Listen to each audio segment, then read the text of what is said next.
Welcome back to our channel. मैं हूं सलमान शेख और आज से हम लोग साइंस स्टार्ट करने वाले हैं।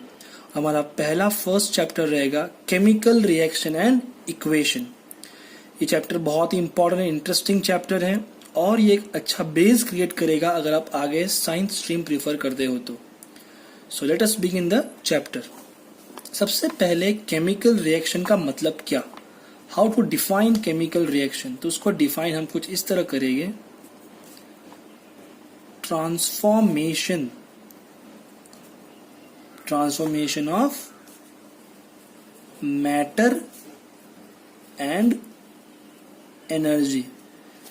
बदलाव आना, ट्रांसफॉर्मेशन या चेंजेस आना कोई भी सब्सटेंस के मैटर में या उसकी एनर्जी में, तो उसे हम लोग कहेंगे कि वहां पे केमिकल रिएक्शन हुआ।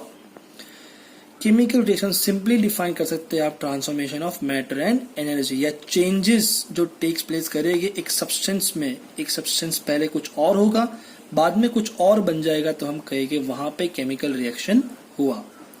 बहुत सारे इसके रियल लाइफ एग्जाम्पल है। मैं कुछ एग्जाम्पल आपको बोलता हूँ। सबसे पहला simple example, food is cooked.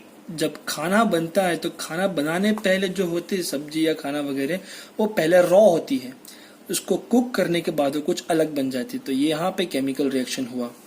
दूसरा, रस्टिंग ऑफ आयरन। अगर आप देखें आयरन रॉड को या आयरन सब्सटेंस को अगर हम बाहर रख दे जहाँ पे मॉइस्चर वाली एयर हो, तो वो तुरंत उस पर रस्ट हो जाएगा, एक जंग लग जाता है। तो ये भी क्या एग्जाम्पल हुआ केमिकल रिएक्शन का। आपकी बुक में एनसीईआरटी में एक्टिविटीज दी है जिससे हमें बताया गया कि अगर केमिकल रिएक्शन होगा तो क्या चेंजेस आ सकते हैं। तो मैं वो पहले चेंजेस लिस्ट आउट करता हूँ कि अगर केमिकल रिएक्शन होगा तो इनमें से कोई एक या सारे चेंजेस भी आ सकते हैं। पहला, चेंज इन स्टेट हो सकता है। दूसरा, चेंज इन कलर हो सकता है। तीसरा, इवोल्यूशन ऑफ गैस हो सकता है, गैस का रिलीज होना, इसका मतलब इवोल्यूशन मतलब रिलीज होना। या change in temperature.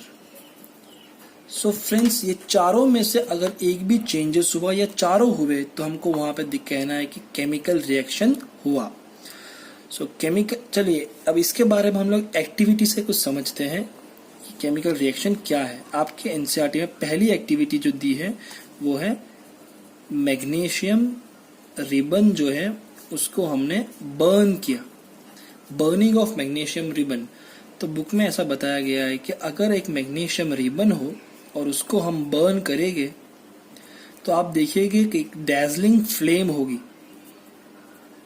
Friends, dazzling flame मतलब होती है शाइनिंग ब्राइट फ्लेम, और यहाँ पे आपको देखने मिलेगा मैग्नीशियम पाउडर इज ऑक्साइड। जी हाँ, अब समझाता हूँ मैं। जब मैग्नीशियम बर्न होगा यहाँ से, तो मैग्नीशियम ऑक्सीजन जो हवा में प्रेजेंट है उससे रिएक्ट करेगा और मैग्नीशियम ऑक्साइड फॉर्म करेगा। तो यहाँ पे एक सिंपल चीज समझा रहे कि कैसे बर्न करने पे यहाँ पे स्टेट के अंदर चेंजेस आ रहा है। तो ये हुआ, मैग्नीशियम था पहले, हीट करने पे ऑक्सीजन से रिएक्ट किया और ऑक्साइड फॉर्म किया। तो ये एक एग्जाम्पल है चेंज इन स्टेट का, जहाँ पे केमिकल रिएक्शन हो रहा है। अब हम दूसरा एग्जाम्पल लेंगे जहां पे एक बहुत अच्छी एक्टिविटी दी है कि एक फ्लास्क लिया है, उस फ्लास्क में जिंक के स्मॉल स्मॉल पीसेस लिए गए हैं। अगर आप ऊपर से कोई एसिड HCl या H2SO4 ऐड करोगे और ये ऐड करने के बाद अगर आप एक जलती हुई मैच स्टिक को इसके करीब लाओगे तो आपको एक पॉप साउंड सुनाई देगा और ये मैच स्टिक जो है वो एक्सटिंग्विश, बुझ जाएगी। ऐसा क्या हुआ होगा इसमें? तो जब जिंक पे HCl या तो ये एसिड रिएक्ट करेगा H2SO4, तो यहाँ से H2 गैस बाहर निकलता है और ये गैस मैच स्टिक को बंद करके पॉप साउंड प्रोड्यूस करता है। और कुछ देर बाद जब आप इस फ्लास्क को टच करोगे तो यहाँ पे आपको टेम्परेचर जो है वो हाई मिलेगा, आपको लगेगा कि फ्लास्क गर्म हो गया, हॉट हो गया है। तो इससे भी हमें ये कंक्लूड करना है कि जब रिएक्शन हुआ तो गैस रिलीज हुआ और टेम्परेचर भी यहाँ पे इंक्रीज हो रहा है। तो इससे कंक्लूड होता है कि यहाँ पे केमिकल रिएक्शन हुआ। और तीसरी एक्टिविटी दी है जहाँ पे एक फ्लास्क में हम लोग एक फ्लास्क लेंगे, उसमें हम लोग लेंगे पहले लेड नाइट्रेट और उसके अंदर अगर आप ऐड कर दोगे पोटेशियम आयोडाइड तो आपको देखने मिलेगा यहाँ पे पहले जो था लेड नाइट्रेट वो एक कलरलेस था, उस पर कोई कलर नहीं था, लेकिन जैसे ही KI को ऐड किया गया तो उसमें येलो कलर के पार्टिकल्स दिखेंगे। तो यहाँ पे चेंजेस हुआ कलर के अंदर, तो हम कह सकते हैं केमिकल रिएक्शन हुआ। सो फ्रेंड्स, केमिकल रिएक्शन का सिंपल मतलब ये होगा चेंजेस आना सब्सटेंस के अंदर, पहले कुछ और बाद में कुछ और बन जाना, ट्रांसफॉर्मेशन बदलाव आना उसके मैटर या एनर्जी के अंदर। एग्जांपल्स देखे हमने, और अगर इन चारों में से कोई एक या चारों चेंजेस दिखे तो हम कह सकते हैं वहां पे केमिकल रिएक्शन हुआ। या चेंज इन स्टेट होगा, change in colour, evolution of gas, या चेंज इन टेम्परेचर।